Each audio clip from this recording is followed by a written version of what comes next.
स्वाध्याय 7 कर रहे थे हम लोग और कल कौन से श्लोक किए थे?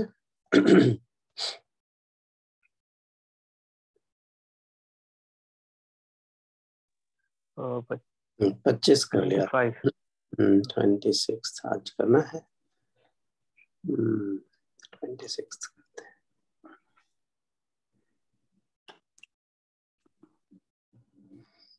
चलिए we'll start। माता जी आप करेंगी? मुझे हाँ ठीक, बोलिए। वेदाहं समतीतानि वेदाहं समतीतानि वेदाहं समतीतानि वेदाहं समतीतानि वर्तमानानि चार्जुन वर्तमानानि चार्जुन वर्तमानानि चार्जुन वर्तमानानि चार्जुन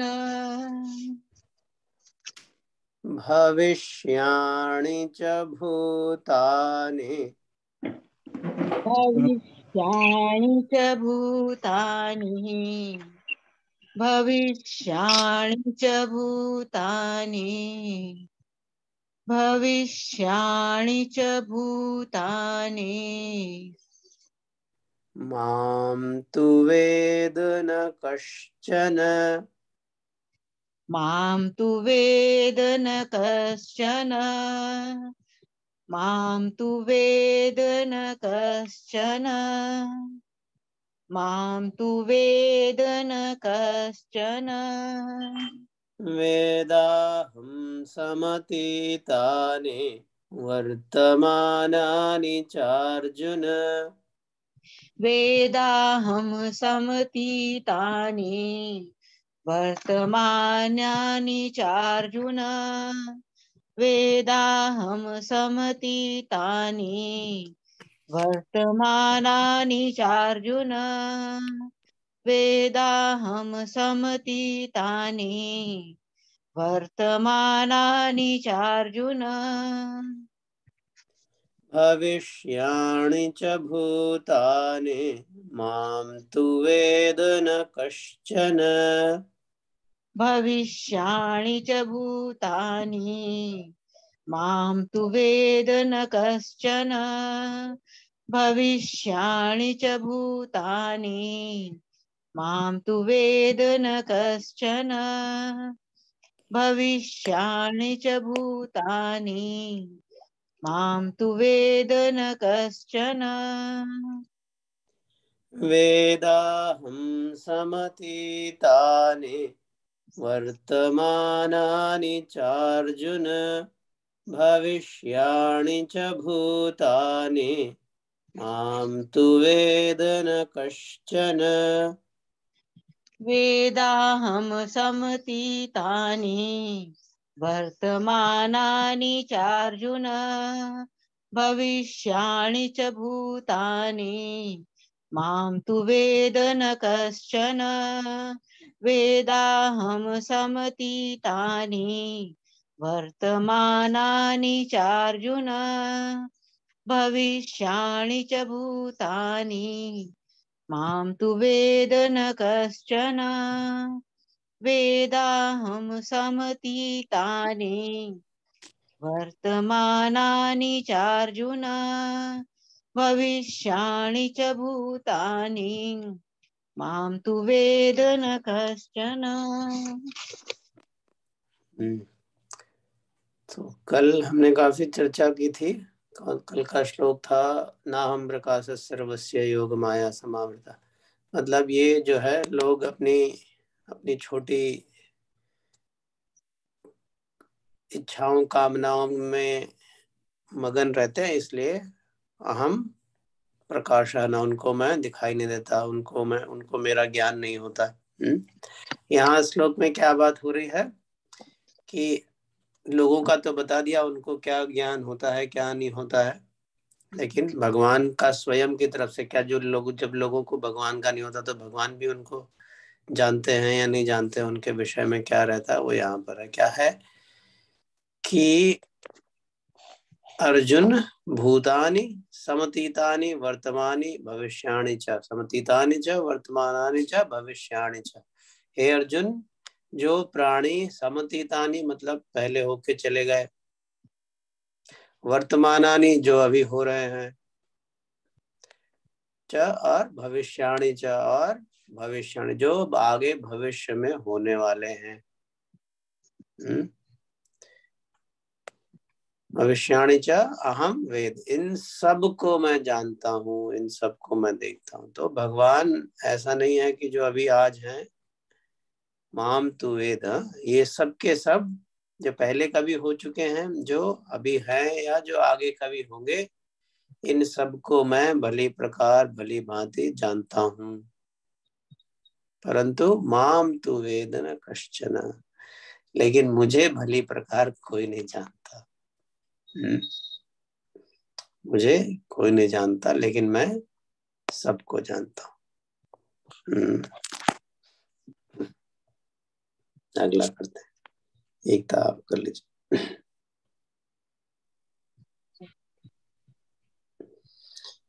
इच्छा द्वेष समुत्थेन, इच्छा द्वेष समुत्थेन, इच्छा द्वेष समुत्थेन, इच्छा द्वेष समुत्थेन, द्वन्द्वमोहेन भारत, द्वन्द्वमोहेन भारत, द्वन्द्वमोहेन भारत, द्वन्द्वमोहेन भारत, सर्वभूतानि सम्मोहम्, सर्वभूतानि सम्मोहम्, सर्वभूतानि सम्मोहम्, सर्वभूतानि सम्मोहम्, सर्गे यान्ति परन्तप, सर्गे यान्ति परन्तप, सर्गे यान्ति परन्तप, सर्गे यान्ति परन्तप।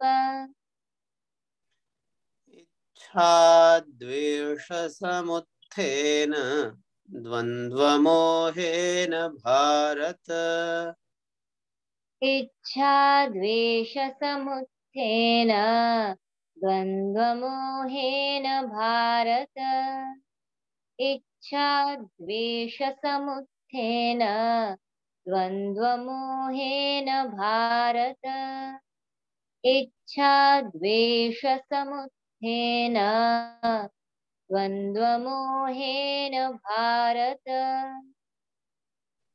सर्वभूतानि सम्मोहम्, सर्गे यान्ति परन्तप, सर्वभूतानि सम्मोहम्, सर्गे यान्ति परन्तप, सर्वभूतानि सम्मोहम्, सर्गे यान्ति परन्तप, सर्वभूतानि सम्मोहम्, सर्गे यान्ति परन्तप। इच्छा द्वेष समुत्थेन द्वन्द्वमोहेन भारत, सर्वभूतानि सम्मोहम्, सर्गे यान्ति परन्तप। इच्छा द्वेष समुत्थेन द्वन्द्वमोहेन भारत, सर्वभूतानि सम्मोहम्, सर्गे यान्ति परन्तप इच्छाद्वेषसमुत्थेन द्वन्द्वमोहेन भारत सर्वभूतानि सम्मोहं सर्गे यान्ति परन्तप इच्छाद्वेषसमुत्थेन द्वन्द्वमोहेन भारत सर्वभूतानि सम्मोहं सर्गे यान्ति परन्तप इच्छाद्वेषसमुत्थेन द्वन्द्वमोहेन भारत सर्वभूतानि सम्मोहं सर्गे यान्ति परन्तप। फिर अब क्यों बताया ना, मैं तो सबको जानता हूँ, सबको देखता हूँ, मुझे कोई नहीं देखता है, देख पाता है। क्यों नहीं देख पाता है, क्या प्रमुख कारण है वो बता रहे हैं यहाँ पर। भारत परंतप इच्छा द्वेष समुत्थेन द्वंद्व मोहेन सर्वभूतानि सर्गे सम्मोहम यान्ति। हे अर्जुन, हे परंतप मतलब शत्रुओं में अगर जो जिसके परंतप होता है मतलब वॉरियर, फियर्स वॉरियर। तो हे अर्जुन और हे महाबली कह सकते हैं। तो इच्छा द्वेष समुत्थेन द्वंद्व मोहेन भारत, इच्छा और द्वेष जब जग जाता है, जगता रहता है लोगों में, तो उसके जगने से क्या होता है, मोह समुत्थेन, उससे फिर मोह पैदा हो जाता है। मोह माने दोनों ही है, मोह माने क्लैरिटी, विजन आपका ढक गया। और हम सब इच्छा और द्वेष में ही पड़े रहते हैं, कुछ तो पसंद है, कुछ तो बढ़िया है, कुछ चाहिए और कुछ नहीं चाहिए, इससे पीछे भाग रहे हैं। तो इससे जो है वो अभी क्या कहते हैं, नवरात्रि का महीना चल रहा है, इसकी वजह से, इच्छा द्वेष की वजह से हम सबकी आंखों के आगे पर्दा पड़ जाता है, तो हम सबके सब धूम्र लोचन हो जाते हैं। नवदेवी महात्म्य में आप लोगों ने धूम्र लोचन की कहानी कथा सुनी होगी, पढ़ी होगी, नहीं सुना तो पढ़े, नवरात्रि में पढ़ना चाहिए। तो धूम्र लोचन मतलब हमारे लोचन माने आंख, धूम्र माने धुआं, तो हम सब की आंख के आगे धुआं छा जाता है इच्छा द्वेष का, तो हम सबके भीतर एक धूम्र लोचन राक्षस पैदा हो जाता है। अब जिसको कुछ दिख ही नहीं रहा है, वो क्या सही जगह कदम, सही दिशा में कदम बढ़ाएगा या सही काम करेगा। तो इसकी वजह से, इच्छा और द्वेष की वजह से मोह उत्पन्न होता है, और उस मोह से सर्गे यान्ति परंतप, अनादिकाल से लोग जन्म मृत्यु के चक्कर में इसकी वजह से पढ़ते चले आ रहे हैं। भगवान ने तो अनंत शक्ति दे रखी है ना। इच्छा द्वेष यानी अगर कुछ पाने की इच्छा है या किसी से दूर जाने की इच्छा है, वो समाप्त न हुई, तो शरीर तो की तो सीमा है, शरीर समाप्त हो जाता तो चलो आगे नया शरीर लो, जाओ इच्छा पूरी करो अपनी। फिर कुछ इच्छाएं पूरी हुई, एक पूरी होती है। अच्छा, इच्छाओं का जो है संसार है वो रक्त बीज के जैसा है। आज देवी महात्म्य निकल रहा है, रक्त बीज की भी कथा सुनी होगी। उसको देवी मारने जाती, जहां उसकी एक बूंद रक्त की गिरती तो वहां से एक नया रक्त बीज पैदा हो जाता है।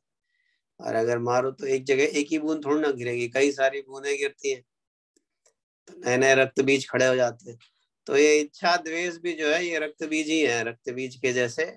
एक इच्छा पूरी हुई नहीं तो चार उनकी उस इच्छा की खून से 4-6 इच्छाएं और खड़ी हो जाती। तो ये कारण है दर्शन ना होने का। देवी को जगाना पड़ेगा अपने भीतर, तो देवी धूम्र लोचन का भी विनाश करेंगी और रक्त बीज का भी, चंड मुंड सबका ही विनाश करेंगी।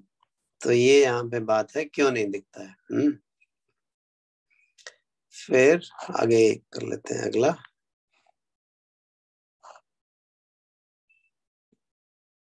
प्रकाश आप करेंगे।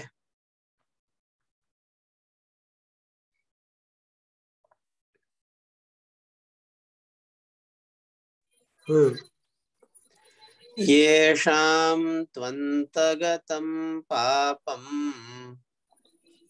येषां त्वन्तगतं पापम् येषां त्वन्तगतं पापम् येषां त्वन्तगतं पापम्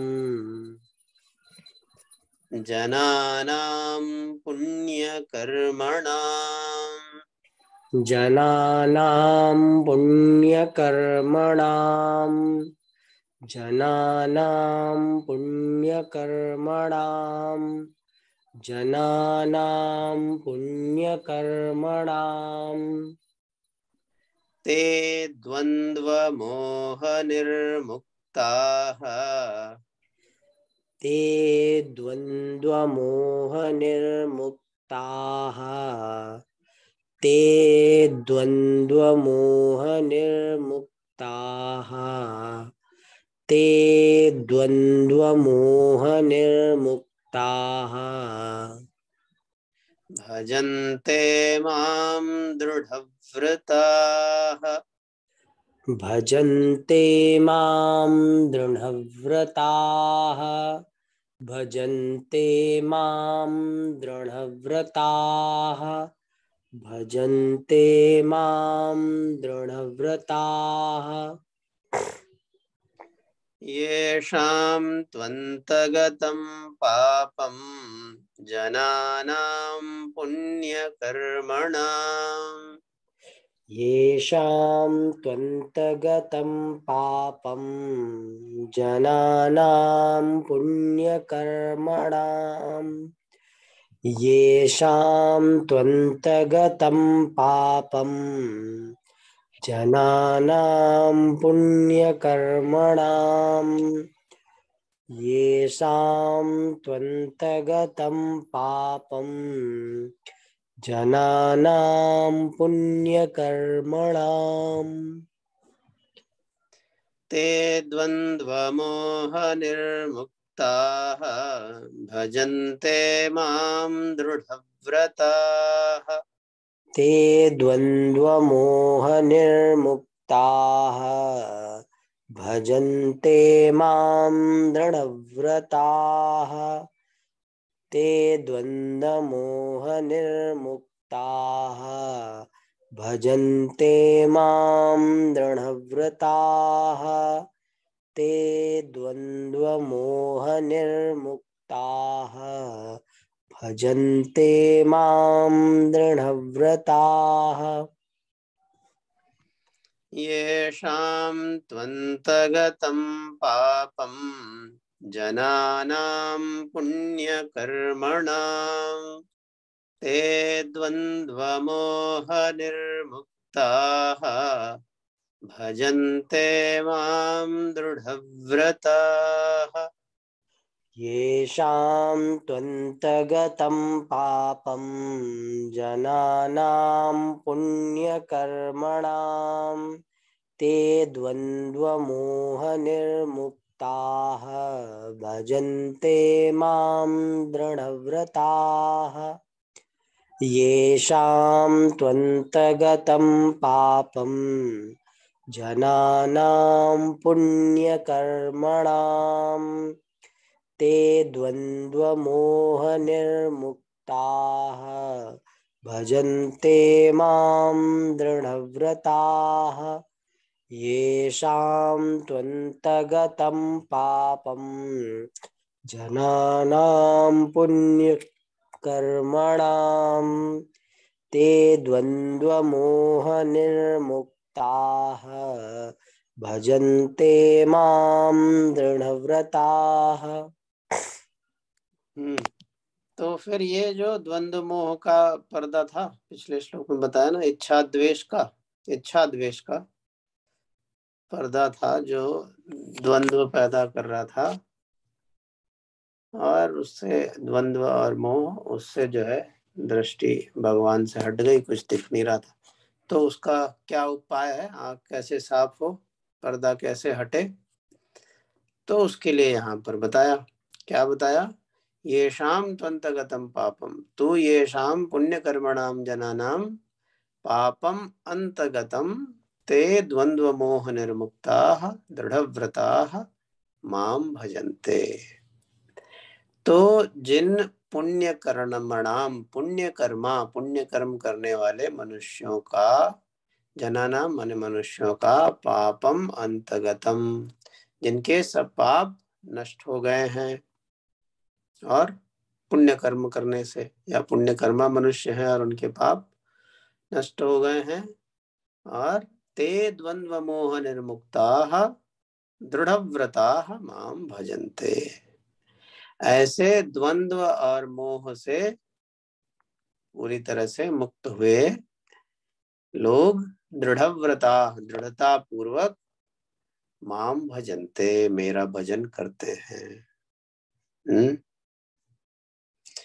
अच्छा, इसको ऐसे भी एक अर्थ तो ये हुआ कि जिनके पाप नष्ट हो गए हैं, जो पुण्य कर्मा है और उनकी मेरे में दृढ़ता हो गई है और दृढ़ता पूर्वक मेरा भजन करते हैं। दूसरा ये भी हो सकता है, अगर इसको दूसरी तरफ से कहें तो वो भी सत्य है, वो भी अर्थ है इसका, कि जो दृढ़ता पूर्वक मेरा भजन करते हैं,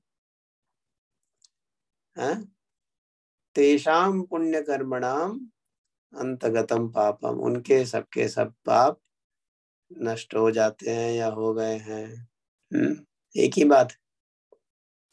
और असल में पाप का मूल या पाप क्या है? भगवान से विमुख हो जाना ही सबसे बड़ा पाप है। बाकी सारे पाप, बाकी सारे जो हैं वो छोटे हैं। बड़ा जो गड़बड़ हो रही है सबसे बड़ी, वो क्या है?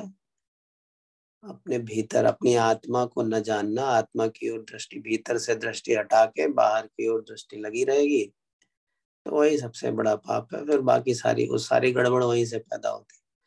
अब एक बार भगवान की शरण हो जाए, भगवान की तरफ मुख हो जाए, दृष्टि हो जाए, या ये भक्ति के मार्ग की बात है, जिसको योग से, ये दूसरे मार्ग में जिसको कहते हैं ध्यान में, तो या अंतर्मुखी हो जाए, अपने भीतर अपने आत्मा की तरफ दृष्टि हो जाए, तो भी अपने आप फिर जो कर्म होते हैं वो पुण्य कर्म हो जाते हैं। पुण्य कर्म क्या है? वही यज्ञ दान तप क्रिया, 18वें अध्याय में बताया, यज्ञ दान और तप की क्रिया। जब भी जब व्यक्ति भगवत उन्मुख होता है, भगवान की शरण होता है, या आत्मोन्मुख होता है, अपनी आत्मा की ओर उसकी बुद्धि होती है, अंतर्मुखी होता है, तो भीतर जब ये अवस्था होती है तो बाहर जो कर्म होते हैं वो पुण्य कर्म ही होते हैं। बाहर के पुण्य कर्म करते चले जाएं, लेकिन भीतर अपने भीतर दृष्टि नहीं है, अंतर्मुखता नहीं है, या भगवान की शरण का भाव नहीं है, तो जो बाहर पुण्य कर्म दिखते से भी हैं, वो असल में पुण्य कर्म नहीं होते। तो पुण्य कर्म भी वही है जो आपको भगवान की तरफ ले जाएं, जो आपको भक्ति की तरफ ले जाएं, या जो आपको आत्मांतर्मुखी बनाए। अगर कोई कर्म जो कितना भी बड़ा दान का है, कितना भी बड़ा यज्ञ है, अगर वो आपको अपने भीतर नहीं ले जाता, अगर वो आपको भगवान की तरफ नहीं ले जाता, तो वो फिर पुण्य कर्म तो न हुआ। तो ये बात है यहाँ पर। एक और कर लेते हैं, नहीं 2 बचे, चलिए एक तो करते हैं। एक बात कहना चाहूंगा कि हमारे एक आउट ऑफ लाइन टीचर थी, बहुत सीनियर, साउथ कोरिया में, एंजेला सेसिलिया यांग। तो वो ये कहती थी कि जब भी हम किसी बेगर को कुछ चीज देते हैं तो किस भाव से देते हैं, ओ इसको बेचारे को हम दे रहे हैं, ऐसा नहीं, वो भी परमात्मा की एक मूर्ति है और हमें बड़ा पुण्य प्राप्त हो रहा है कि वो परमात्मा की मूर्ति, परमात्मा का बनाया हुआ वो भी है, हम भी है।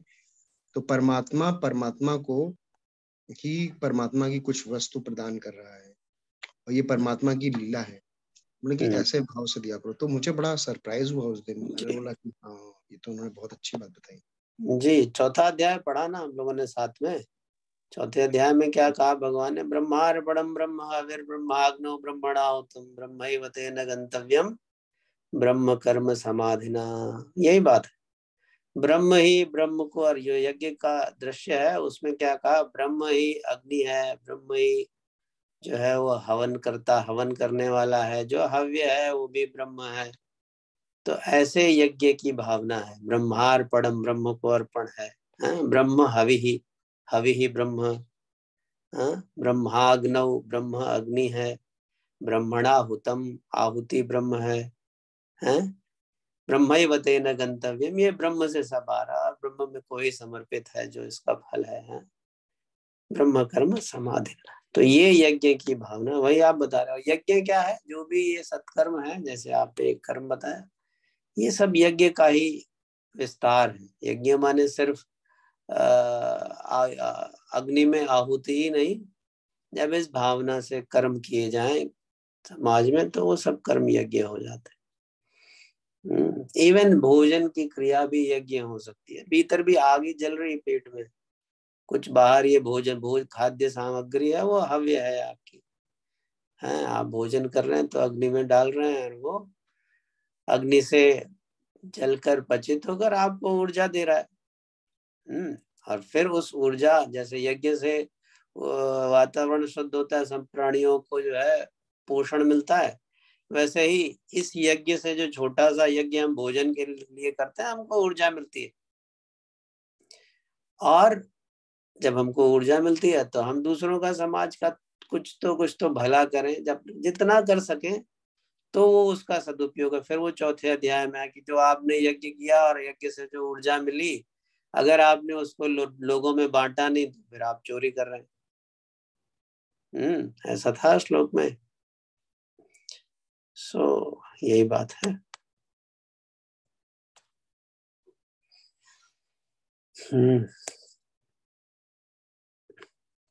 ठीक है, फिर बाकी कल करते हैं। वसुदेव सुतं देवं कंस चाणूरमर्दनम देवकी परमानंदम कृष्णं वंदे जगद्गुरुम्।